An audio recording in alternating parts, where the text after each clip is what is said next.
Welcome back, everyone, as we continue our discussions in the Psalms with Tehillim Talks, Psalm number 2.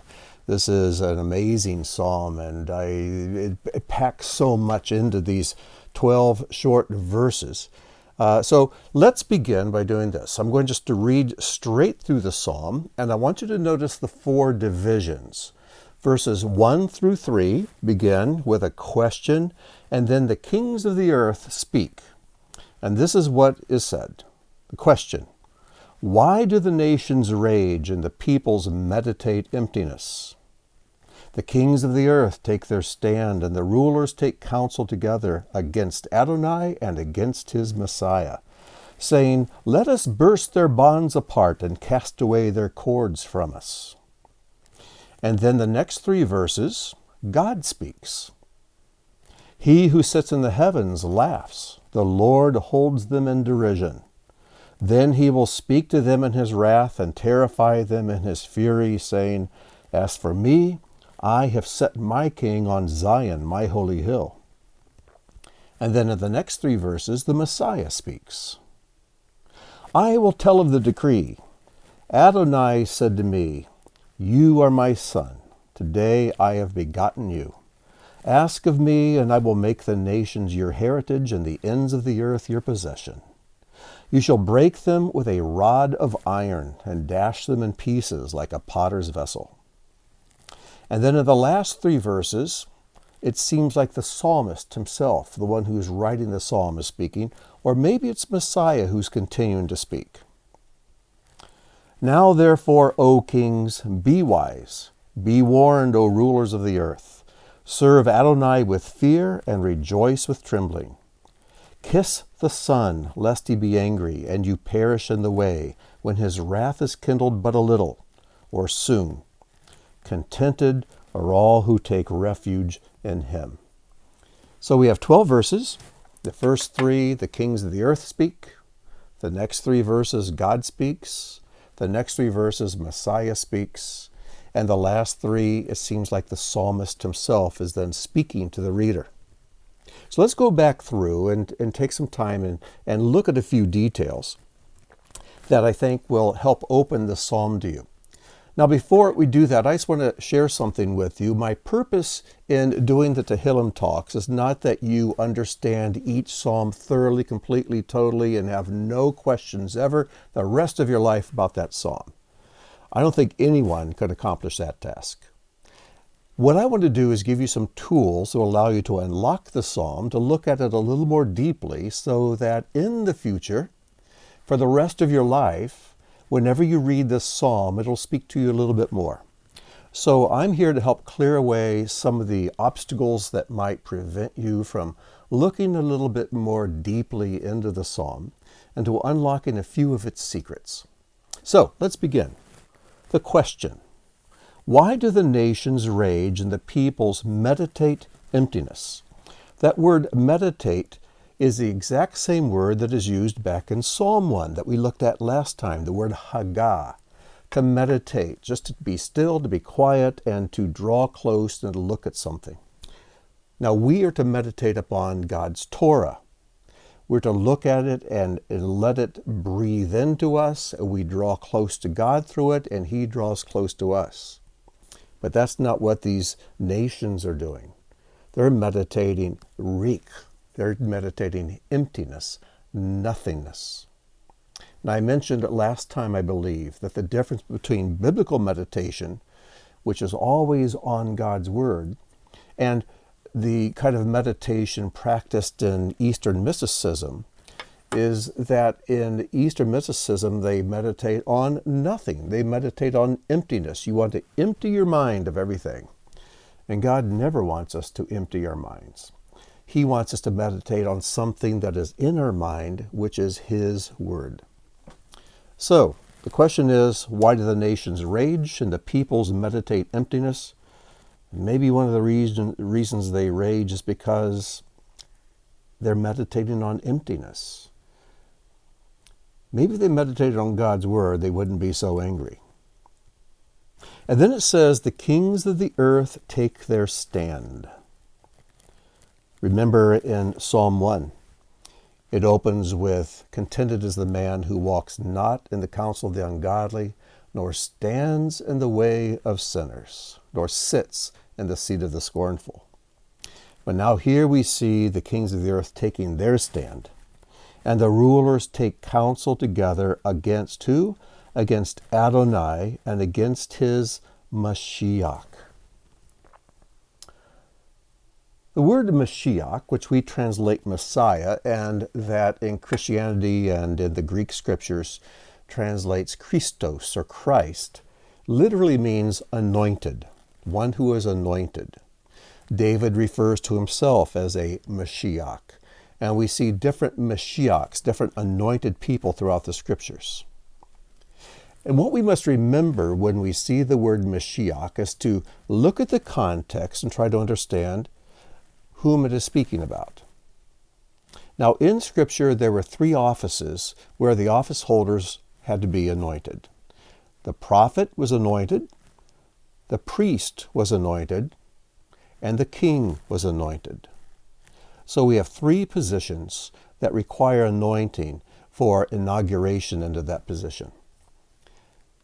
Now we know that Messiah, Yeshua, is both a prophet and a priest, as well as our king. And when the scriptures refer to the Messiah, HaMashiach, it's referring to one person, and that would be Yeshua. Now, one of the things we need to realize is that in Hebraic thought, when the scriptures refer to the Messiah, they realize it's referring to a prophet and to a priest, but primarily in their thought is that he is the king. He is the king.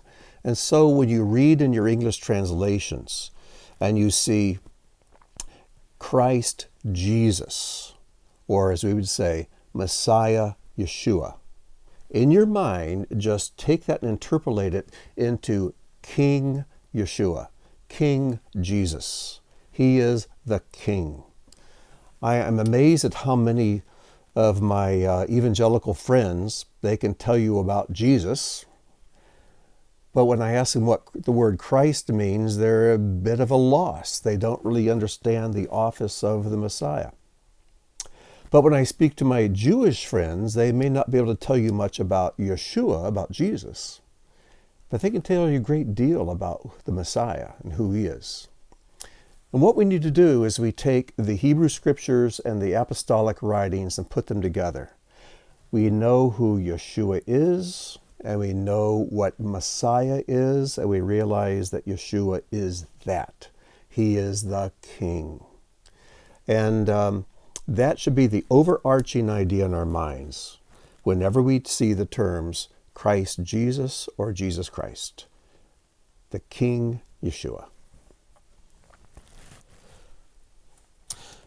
So, they take counsel together against Adonai and against his anointed one, against his Messiah. And they say, "Let us burst their bonds apart and cast away their cords from us."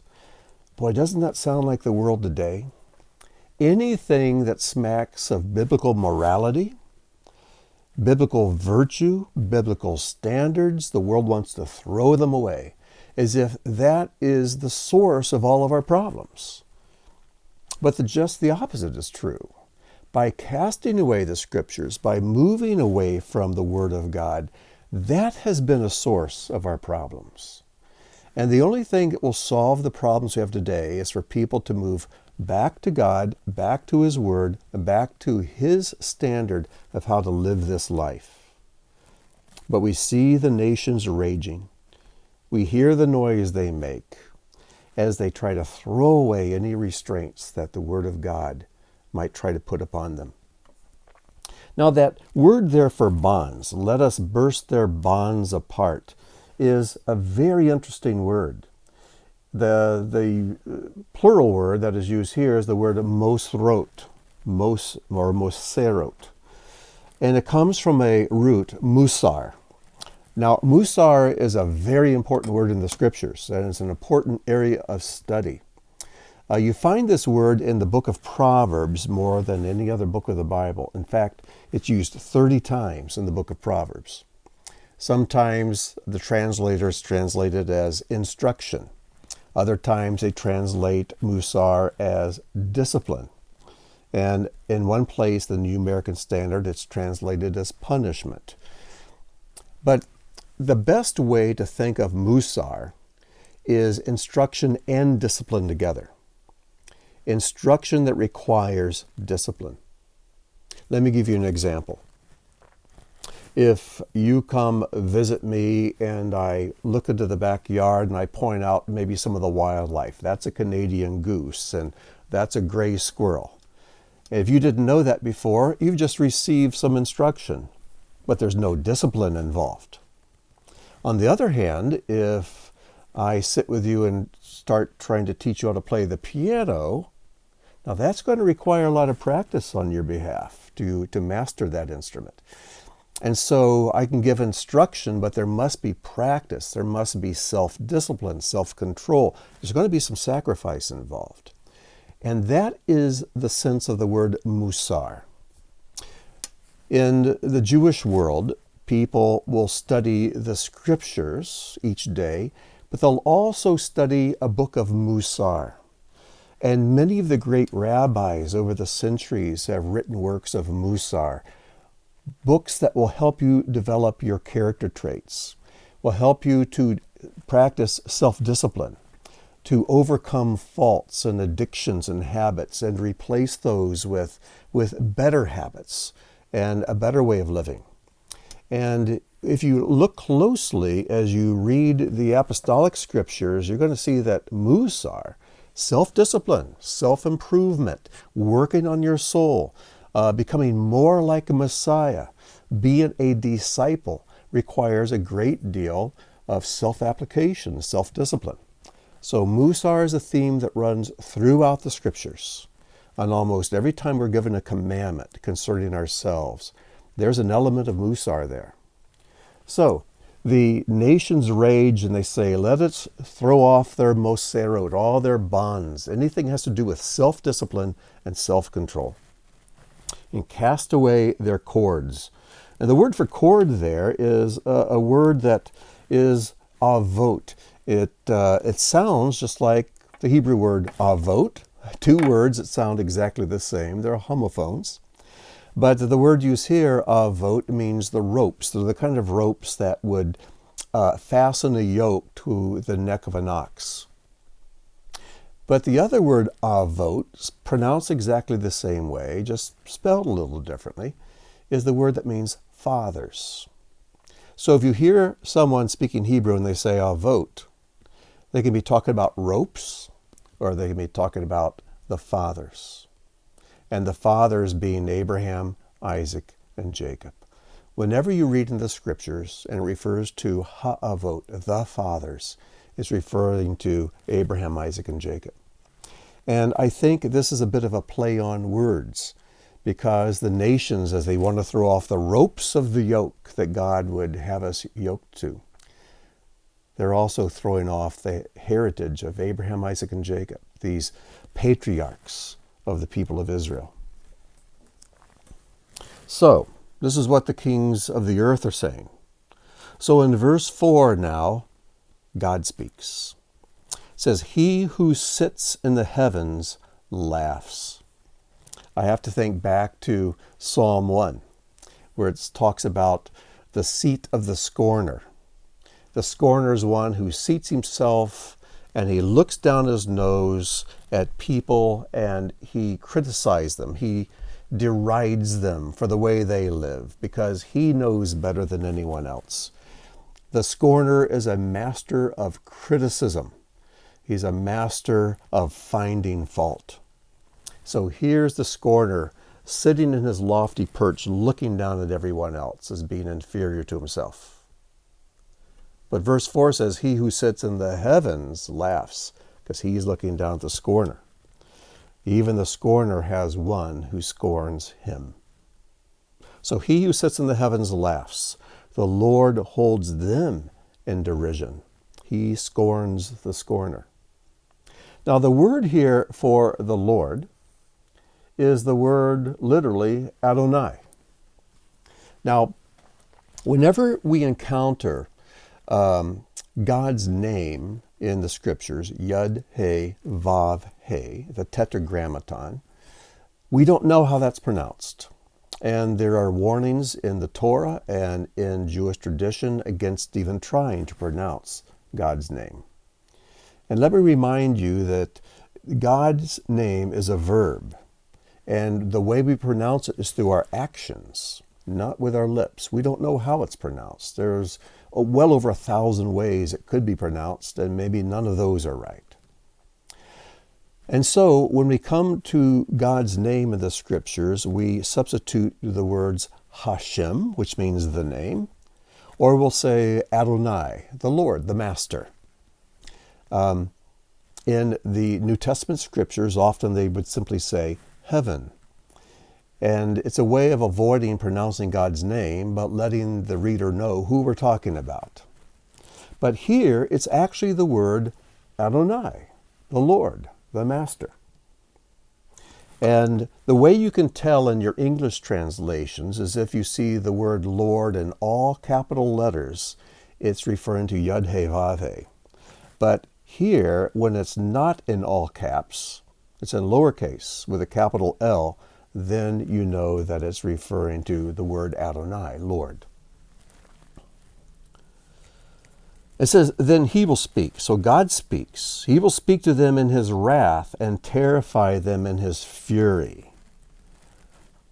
And let me just put a warning here. Human beings don't do very well with anger. And we're told to be angry, but do not sin. We're not told, love your neighbor and do not sin, or to show kindness and do not sin, or to be generous and do not sin, because those actions don't bring us up close to the brink of sin, but anger does. So the scriptures warn us, be angry, but do not sin, because anger takes you right to the brink, and one false step and you've fallen over. And so many times, you and I have seen people who lost their temper. They became angry, then they said things and they did things that were totally out of character for them. The rabbis have a saying that the angry man has no God. And the God-fearing person who normally lives a righteous and godly life, when they lose their temper, they act as if they don't even know God. And then hopefully they're going to be very repentant and sorry when they come back to their senses. So anger carries a very, very particular warning with it. And it's best not to be angry at all, because anger is something that brings us right up to a place of danger. God, on the other hand, since vengeance is his and not ours, let's let the anger be his. Because he can exercise righteous anger and do it without ever misstepping. And even when he's angry, even when he has wrath, everything is measured and precise and still proceeds from a heart of love.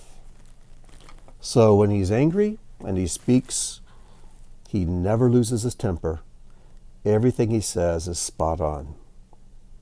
It says, and terrify them in his fury, saying, as for me, I have set my king on Zion, my holy hill. Now, why does he say that? Why is he saying this in anger?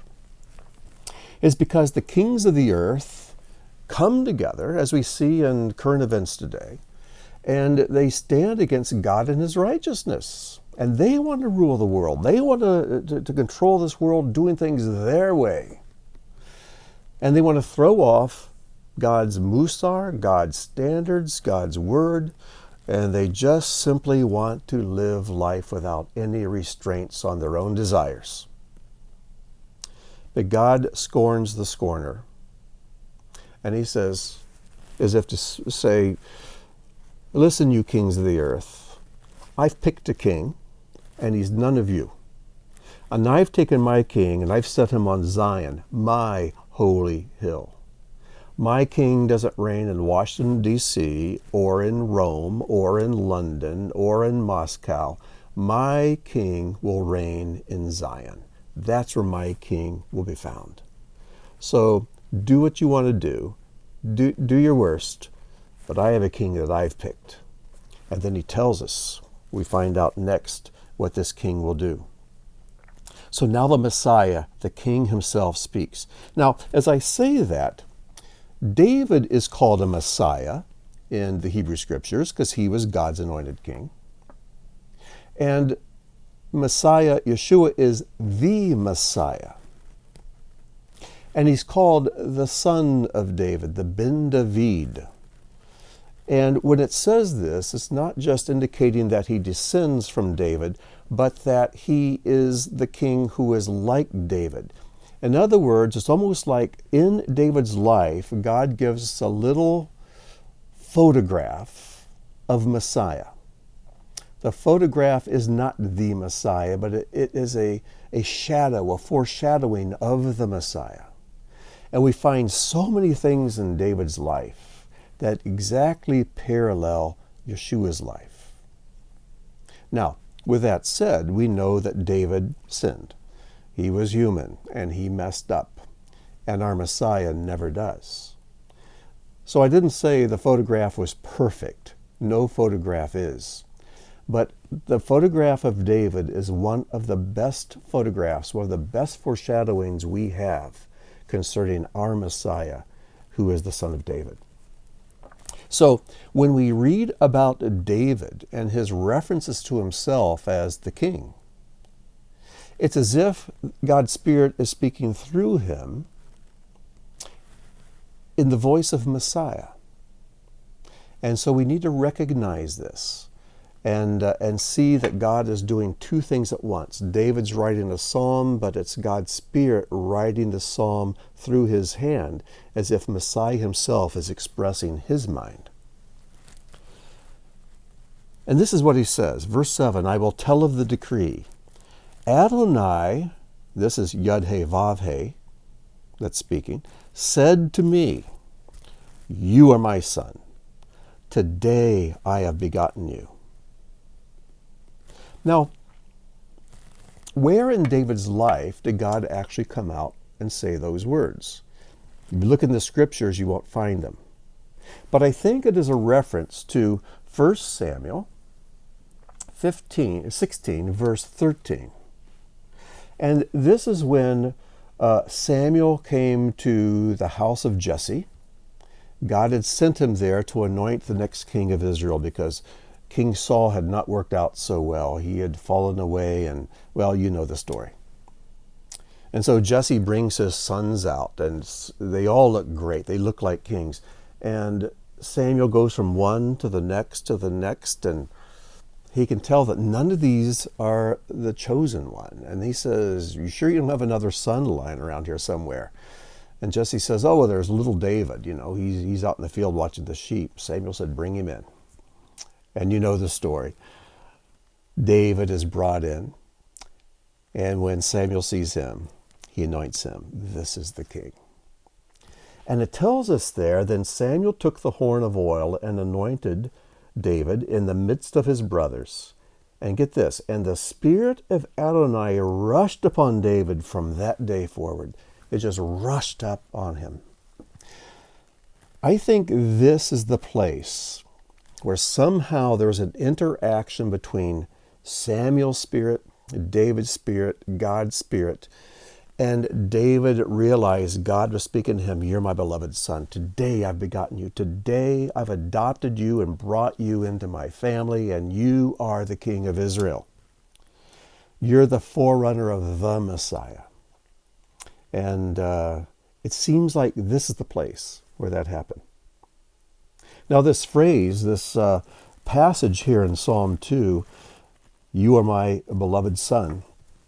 I'm sorry, you are my son, today I've begotten you, is quoted at least 3 times in the apostolic scriptures. But I'm going to just share one of them with you.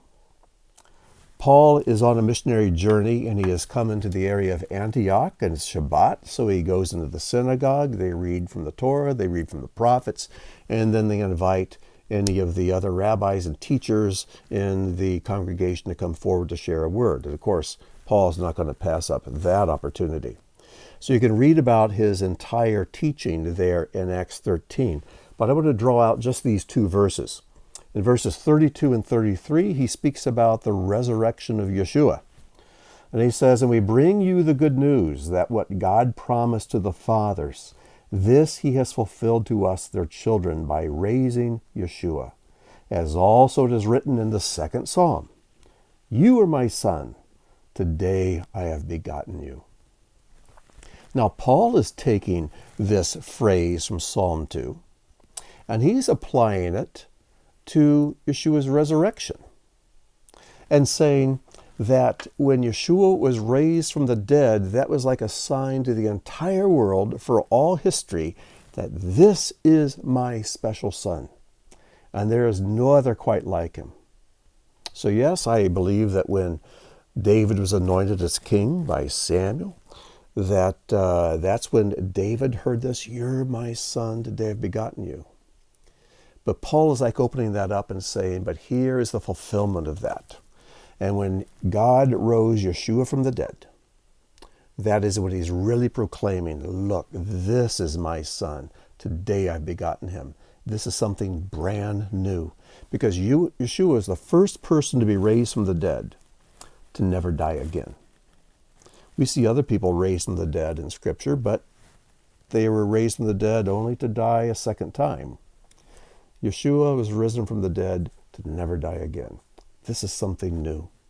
And this is something that God is going to do with us if we are his faithful children and we give our lives to him, that though we may die, he will raise us from the dead, never to die again. And then it goes on. He says, "Ask of me." God is speaking to his Messiah, saying, "Ask of me, and I will make the nations your heritage." So these kings of the earth who are running around and yelling, and they're out of control, and they're wanting to run the world. And God says to Messiah, "You just ask, and I'll give you all the nations for your heritage, and the ends of the earth for your possession. You shall break them with a rod of iron, and dash them in pieces like a potter's vessel." This rod is the same word that is used over in Psalm 23, where David says, your rod and your staff, they comfort me. I find it amazing how the same object, the rod, can be a source of comfort to one person, a source of terror to another. The same is true for many things. Some people are terrified by the light, and others are drawn to it. Some rage against any kind of morality and self-discipline, and others embrace it. Some people hate the truth, other people love it. And so when it comes to the ruling rod of Messiah, some are terrified and others are comforted. I want to be among those who are comforted by knowing the rod of control is in the hand of Messiah. And this phrase about ruling with a rod of iron is used several times in Revelation, but there's one passage in particular that stands out to me. It's in Revelation 2, verses 25 to 27. Now remember, we see here that the rod of iron is something the Messiah wields, but look what Messiah is saying here. He's saying, "Only hold fast what you have until I come." So he's saying, I'm coming back. And until I do, you stand strong. The one who conquers and who keeps my words until the end, to him I will give authority over the nations. And he will rule them with a rod of iron, as when earthen pots are broken in pieces, even as I myself have received authority from my Father. Do you see what's going on with this? The rod of iron is given to Messiah to rule with. And then here we see Messiah speaking to his followers, his people. And he's saying God's going to exercise that authority through you in a day to come. This is something that is very challenging to me because I certainly don't have authority now to rule with a rod of iron in this world, and I don't think you or anyone else would want me to. But when the kingdom is established and our King Messiah sits on his throne, he's going to call upon his disciples, his people, his faithful followers, to exercise authority with him. Under his authority, we will exercise authority. And through us, he will use us to bring peace to the world through victory, through discipline, through Musar. That's something to think about, isn't it?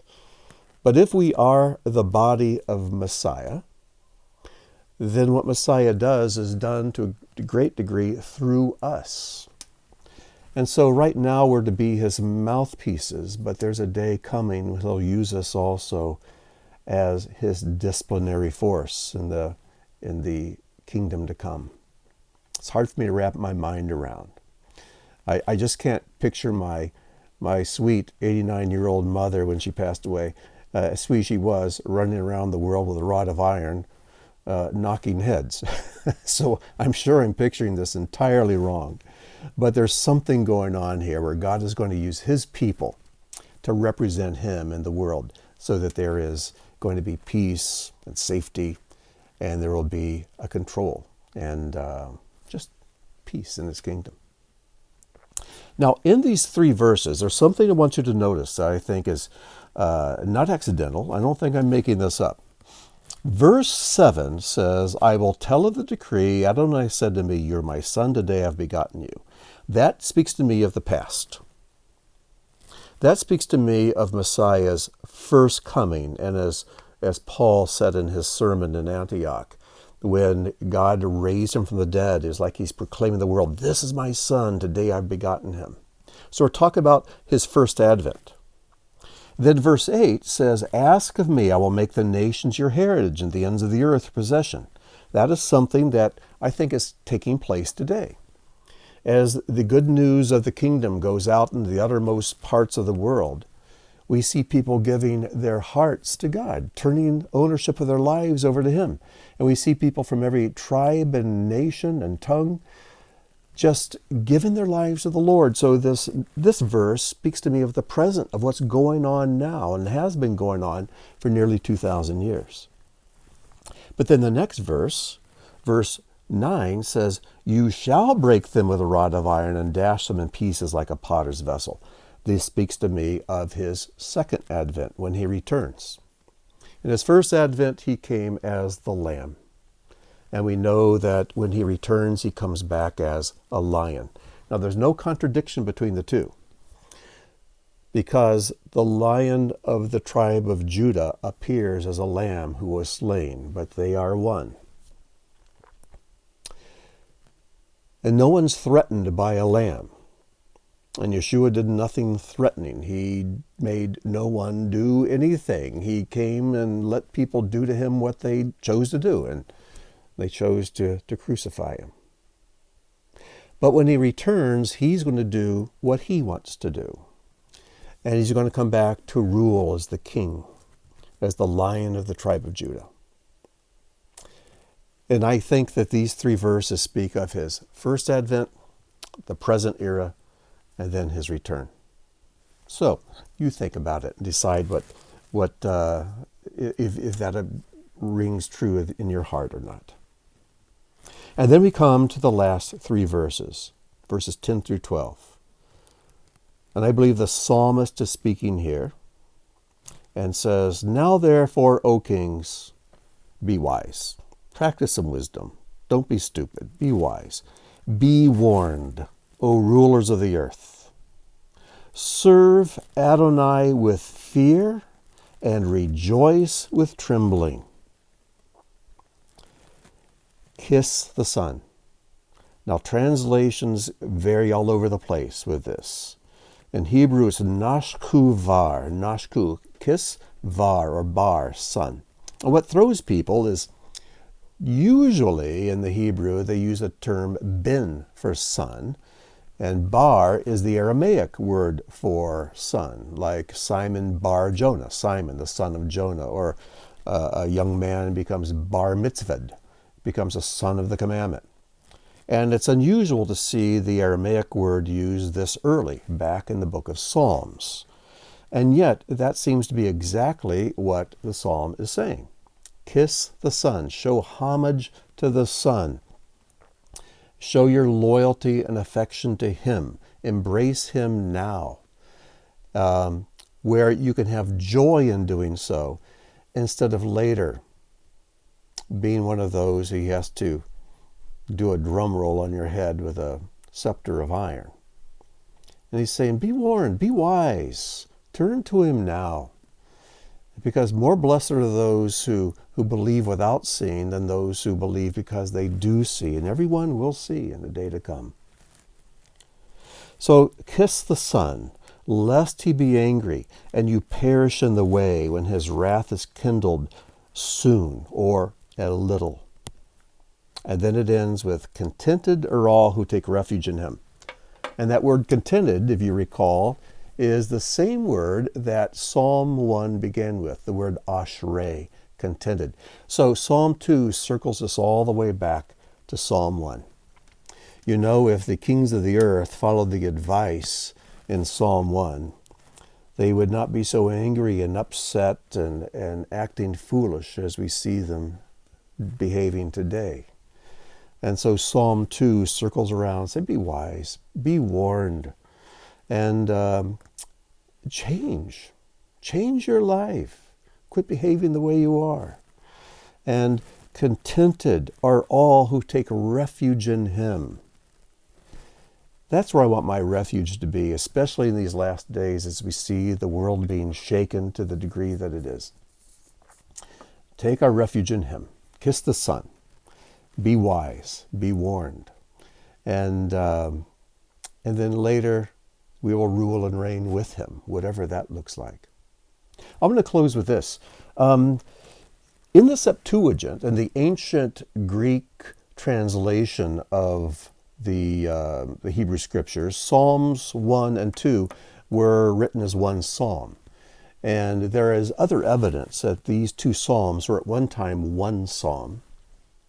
But the great Torah commentator Rashi, who lived back in the 1300s, I believe, he had an insight. Not quite sure where he got it, but I've read others who've said the same thing. They said that Psalms 1 and 2 were one psalm, but when Israel disobeyed and when they had to go into their exile, Psalms 1 and 2 were split into two psalms. But when Messiah returns, they will be reunited once again into one. Somehow that intrigues me. I'm not quite sure what to make of it. I'm not saying that this is what's going to happen. It is a Jewish legend, so to speak. But I find that many of the Jewish legends contain deep wisdom. And so I challenge you to go back and read Psalms 1 and 2, and then to read them together as if they're one psalm. Because they seem to circle all the way back. They begin with contented, and then they end with contented. And it brings us back to the beginning. And I believe that if readers, and especially the kings of the earth, followed the advice here, be warned, be wise, O rulers of the earth, serve Adonai with fear and rejoice with trembling, kiss the Son, lest He be angry. Then what they're doing is what is described in the very first verse of Psalms. Contented is the man who walks not in the counsel of the ungodly, nor stands in the way of sinners, or sits in the seat of the scorner. So it's like the psalmist is bringing us back home, say, okay, follow the advice I started with in verse 1. I hope you've enjoyed this discussion, and again, there's so much more here to study and to learn, but hopefully these insights and thoughts will help you to continue to study this psalm and as we go forward and throughout the book of Psalms. It's been a joy to be with you today. Be blessed, and I say shalom in the name of Yeshua HaMashiach.